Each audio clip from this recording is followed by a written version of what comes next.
विक्रम बेताल की प्रारंभिक कहानी। विक्रम बेताल की प्रारंभिक कहानी कुछ इस प्रकार है। बहुत समय पहले की बात है। उज्जैनी नाम के राज्य में राजा विक्रमादित्य राज किया करते थे। राजा विक्रमादित्य की न्यायप्रियता, कर्तव्यनिष्ठा और दानशीलता के चर्चे पूरे देश में मशहूर थे। यही कारण था कि दूर दूर से लोग उनके दरबार में न्याय मांगने आया करते थे।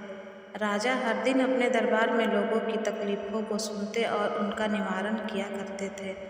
एक दिन की बात है, राज दरबार लगा हुआ था। तभी एक भिक्षु विक्रमादित्य के दरबार में आता है और एक फल राजा को देकर चला जाता है। राजा उस फल को कोषाध्यक्ष को दे देता है। उस दिन के बाद से हर रोज़ वह भिक्षु राजा के दरबार में आने लगा। उसका रोज का काम यही था कि वह राजा को फल देता और चुपचाप चला जाता। राजा भी प्रत्येक दिन भिक्षु द्वारा दिया गया फल कोषाध्यक्ष को थमा देता। ऐसे करते करते करीब 10 साल बीत गया।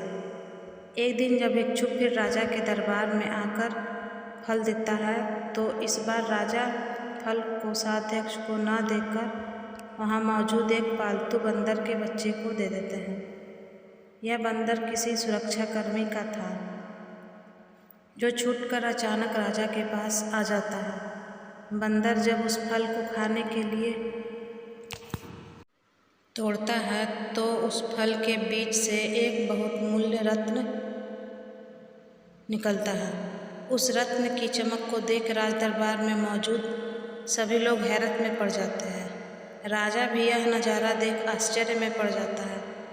राजा कोषाध्यक्ष को इससे पूर्व भिक्षु द्वारा दिए गए सभी फलों के बारे में पूछता है। राजा के पूछने पर कोषाध्यक्ष बताता है कि महाराज, मैंने उन सभी फलों को राजकोष में सुरक्षित रखवा दिया है। मैं उन सभी फलों को अभी लेकर आता हूँ। कुछ देर बाद कोषाध्यक्ष राजा को आकर बताता है कि सभी फल सड़ गल गए हैं। उनके स्थान पर बहुमूल्य रत्न बचे हुए हैं। यह सुनकर राजा बहुत खुश होता है और कोषाध्यक्ष को सारे रत्न सौंप देता है। अगली बार जब भिक्षु फल लेकर दोबारा विक्रमादित्य के दरबार पहुंचता है तो राजा कहते हैं, भिक्षु, मैं आपका फल तब तक ग्रहण नहीं करूंगा जब तक आप यह नहीं बताते कि हर दिन आप इतनी बहुमूल्य भेंट मुझे क्यों अर्पित करते हैं। राजा की यह बात सुन भिक्षु ने एकांत स्थान पर चलने को कहता है। एकांत में ले जाकर भिक्षु राजा को बताता है कि मुझे मंत्र साधना करनी है और उस साधना के लिए मुझे एक वीर पुरुष की ज़रूरत है। चूँकि मुझे तुमसे वीर दूसरा कोई नहीं मिल सकता, इसलिए यह बहुमूल्य उपहार तुम्हें दे जाता हूँ। भिक्षु की बात सुन राजा विक्रमादित्य उसकी सहायता करने का वचन देते हैं। तब भिक्षु राजा को बताता है कि अगली अमावस्या की रात को उसे पास के शमशान आना होगा, जहाँ वह मंत्र साधना की तैयारी करेगा। इतना कहकर भिक्षु वहाँ से चला जाता है। अमावस्या का दिन आते ही राजा को भिक्षु की बात याद आती है और वह वचन के अनुसार शमशान पहुँच जाते हैं। राजा को देख भिक्षु बहुत प्रसन्न होता है। भिक्षु कहता है, हे राजन, तुम यहाँ आए, मैं बहुत खुश हुआ कि तुम्हें तुम्हारा वचन याद रहा। अब यहाँ से पूर्व की दिशा में जाओ, वहाँ एक महाशमशान मिलेगा। उस महाशमशान में एक शीशम का विशाल वृक्ष है। उस वृक्ष पर एक मुर्दा लटका हुआ है। उस मुर्दे को तुम्हें मेरे पास लेकर आना है। भिक्षु की बात सुनकर राजा सीधे उस मुर्दे को लेने चल देता है। महाशमशान में पहुँचने के बाद राजा को एक विशाल शीशम के पेड़ पर एक मुर्दा लटका हुआ दिखाई देता है। राजा अपनी तलवार खींचता है और पेड़ से बंधी डोर को काट देता है। डोर कटते ही मुर्दा जमीन पर आ गिरता है और जोर जोर से चीखने की आवाज़ आती है। दर्द भरी चीख सुन राजा को लगता है कि शायद यह मुर्दा नहीं बल्कि कोई जिंदा इंसान है।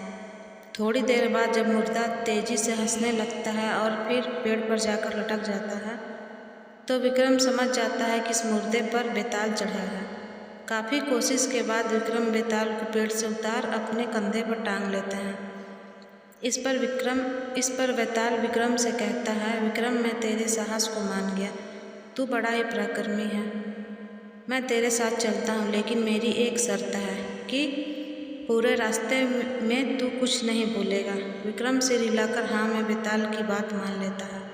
इसके बाद बेताल विक्रम से कहता है कि रास्ता लंबा है, इसलिए इस रास्ते को रोमांचक बनाने के लिए मैं तुझे एक कहानी सुनाता हूँ।